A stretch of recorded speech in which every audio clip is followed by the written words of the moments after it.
네, 오늘 본문은 바벨론에 대한 세 개의 애가입니다. 애가, 즉 슬픈 노래 세 곡이 담겨져 있습니다. 바벨론은 우리가 다 아시다시피 요한계시록에서는 타락한 로마를 상징합니다. 오늘 이 로마의 멸망을 바라보며 슬퍼하며 부른 노래 세 개가 담겨져 있는 것이 오늘 본문입니다. 첫 번째 애가는 9절에서 10절입니다. 9절에서 10절은 땅의 왕들이 부르는 애가입니다. 우리 한 번 더 말씀을 읽어보도록 하겠습니다. 그와 함께 음행하고 사치하던 땅의 왕들이 그가 불타는 연기를 보고 위하여 울고 가슴을 치며 그의 고통을 무서워하여 멀리 서서 이르되 화 있도다 화 있도다 큰 성 견고한 성 바벨론이여 한 시간에 내 심판이 이르렀다 하리로다. 자, 여기에서 땅의 왕들은 누구입니까? 이때 당시에 로마 제국의 각 지역을 다스리는 여러 본붕 왕들 또한 통치자들을 전부 가리킵니다. 이들은 로마와 함께 뜻을 합하는 자들이기 때문에 그 로마와 함께 더불어 사치스럽고 음행했던 자들을 지칭합니다. 오늘 이들이 멀찍이 서서 불타고 있는 로마를 바라보며 서로 이렇게 이야기를 하는 것입니다. 화 있도다 큰 성 견고한 성 바벨론이여 한 시간에 네 심판이 이르렀다. 한 시간에 임한 심판을 슬프게 이들이 노래를 하고 있습니다. 한 시간이라는 단어의 의미는 아주 이 심판이 한순간에 순식간에 이루어졌다라는 그 짧은 찰나의 시간을 표현해 주고 있습니다. 이렇게 사치스러웠던 로마의 여러 통치자들이 멸망을 당하고 그들이 화 있도다 노래를 하는데 주의 깊게 우리가 보셔야 할 것은 이들이 슬퍼하는 이유로 자신들의 죄를 뉘우치고 회개하는 것이 아닙니다. 그냥 나라가 망해서 더 이상 우리가 혜택이 없다 정도의 슬픔이에요. 두 번째 애가는 11절에서 17절까지의 말씀입니다. 이 애가에 대한 부분은 땅의 상인들에 대한 애가입니다. 세 개의 애가 중에 제일 긴 부분인데요. 우리 11절만 한 절 읽어보도록 하겠습니다.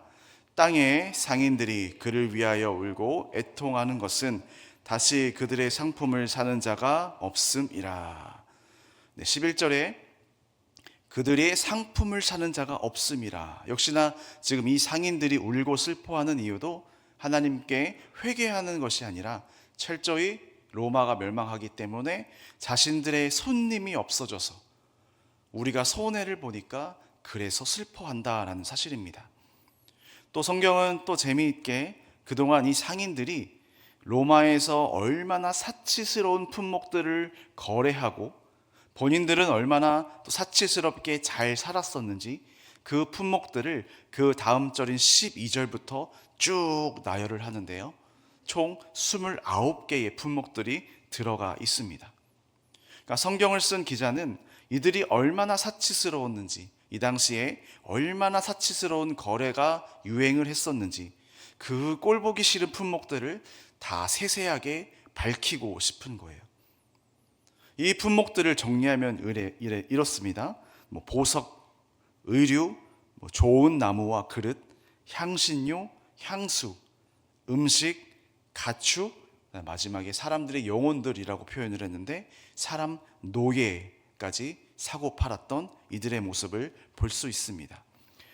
사람까지 사고 팔던 이 당시의 그 실태를 성경 기자는 고발하는 것입니다. 그리고 그 다음 마지막은 11절부터 등장을 하는데요. 마지막 세 번째 애가는 뱃사람들의 애가입니다.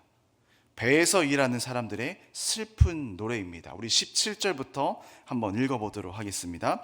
그러한 부가 한 시간에 망하였도다. 모든 선장과 각처를 다니는 성객들과 선원들과 바다에서 일하는 자들이 멀리 서서 그가 불타는 연기를 보고 외쳐 이르되 이 큰 성과 같은 성이 어디 있느냐 하며 티끌을 자기 머리에 뿌리고 울며 애통하여 외쳐 이르되 화있도다 화있도다 이 큰 성이여 바다에서 배부리는 모든 자들이 너의 보배로운 상품으로 치부하였더니 한 시간에 망하였도다.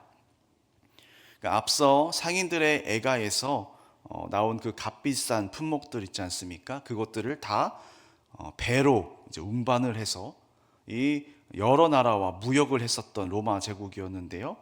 그래서 결과적으로 이때 배를 가지고 있었던 선주들이 부를 획득할 수 있는 부자가 되는 것이죠. 그러나 지금 로마가 멸망하면서 이들도 함께 멸망하게 된다라는 것입니다.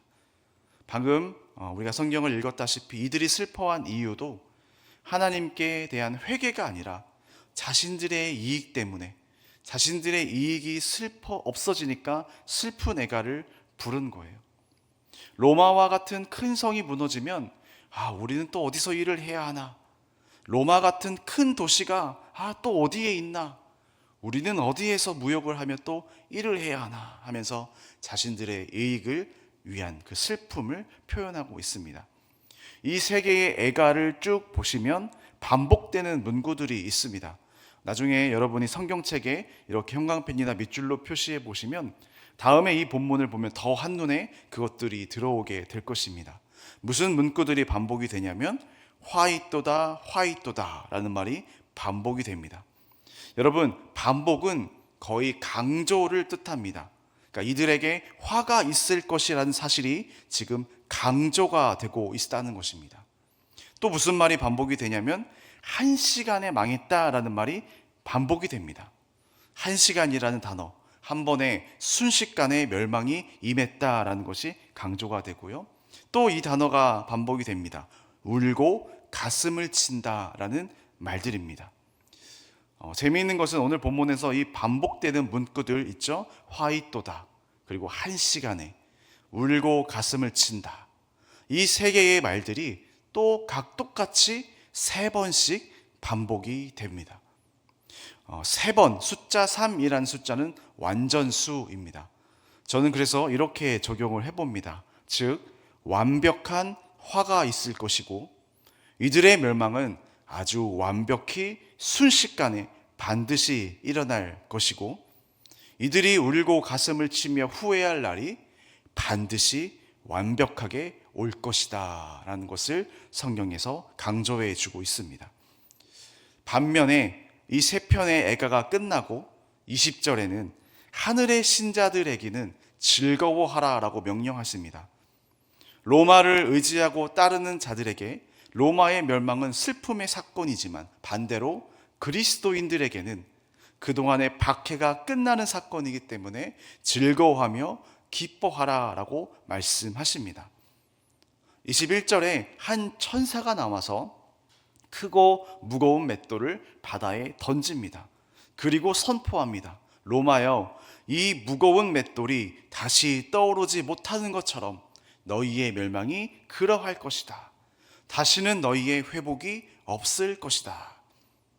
또 22절에 검은 곳 타는 자, 풍류하는 자, 통소 보는 자, 나팔 부는 자들의 소리에 대한 심판인데, 여러분, 이것은 음악하는 사람들의 멸망이 아니고요, 이것은 이때 당시의 상류 계층들, 호화로운 생활을 하는 사람들이 즐겨하는 것들이었기 때문에 그 상류 계층들을 심판한다라는 말씀입니다.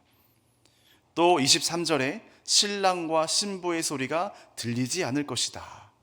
이것은 그 죄악된 상류 계층들이 자녀를 낳아서 그 똑같은 문화를 따라하는 금수저들이 계속 죄악을 범하는 데에 그 일에 하나님께서 더 이상 방관하지 않을 것이다. 자녀들을 멸절할 것이다 라는 무서운 심판의 말씀입니다.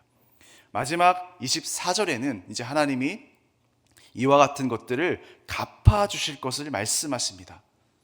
하나님을 따르는 선지자들과 이때 당시에 믿음을 끝까지 지켰던 성도들이 순교를 당하고 핍박을 당했는데 그들의 피를 하나님께서 다시 갚아주시겠다라는 말씀입니다. 우리 마지막 24절만 한 번 더 읽어보도록 하겠습니다. 선지자들과 성도들과 및 땅 위에서 죽임을 당한 모든 자의 피가 그 성중에서 발견되었느니라 하더라.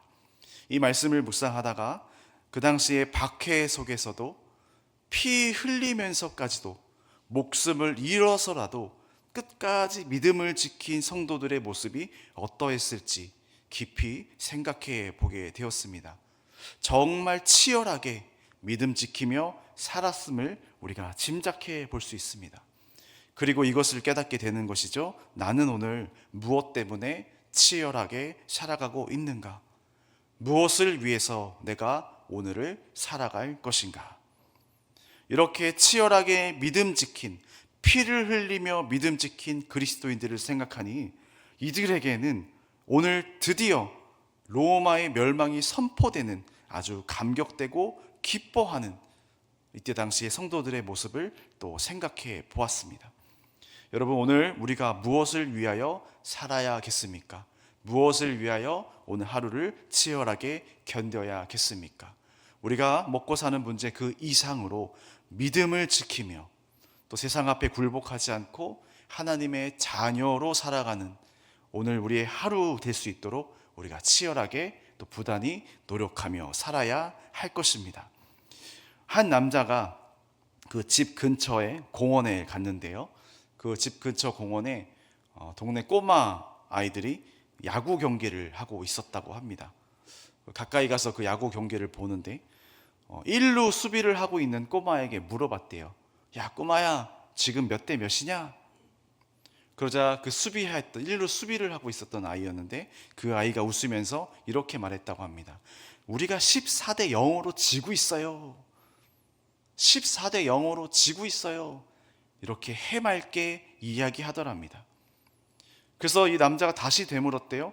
야, 너는 지고 있는데 그 기분이 좋아 보이네. 너는 지고 있는데 그다지 절망적이지 않아 보이는구나. 그랬더니 그 꼬마가 이런 말을 했답니다. 왜 우리가 절망적이어야 하죠? 아직 1회예요. 우리는 아직 한 번도 공격하지 않았어요. 라는 말을 했다라고 합니다. 우리는 저마다 자신만의 안경을 통해서 이 세상을 바라보고요. 이 세상을 살아갑니다. 그래서 어떤 것은 가치 있게 보고 또 어떤 것들은 가치 없다라고 여깁니다. 성도는 하나님이 가치 있게 여기는 것을 가치 있다 해야 합니다. 그리고 하나님이 가치 없다 여기시는 것을 무가치하게 볼 줄 아는 눈이 있어야 합니다. 14대 0, 여러분 누가 봐도 힘든 점수차입니다. 세상이 14이고 믿음을 지키며 사는 우리의 모습은 0인 것 같습니다. 그런데 우리는 무슨 안경을 통해서 세상을 바라봐야 할까요? 하나님이 15점을 주셔서 세상을 이기는 그 역전을 주신다는 그 하늘 소망을 두고 살아야 하는 것이 오늘 우리에게 주어진 일상에서 지켜야 하는 그 믿음 생활일 것입니다. 오늘도 세상 한복판에서 치열하게 살아가시는 우리 믿음의 성도님들, 그러나 그 속에서 하늘의 소망을 바라보고 하늘의 위로를 바라보고 오직 주님만 바라보며 치열하게 또한 믿음 지키며 살아가시는, 세상이 아닌 하늘 소망을 바라보고 오늘도 주어진 삶의 현장에서 살아가시기를, 그렇게 승리를 만끽하시기를 주님의 이름으로 축원합니다.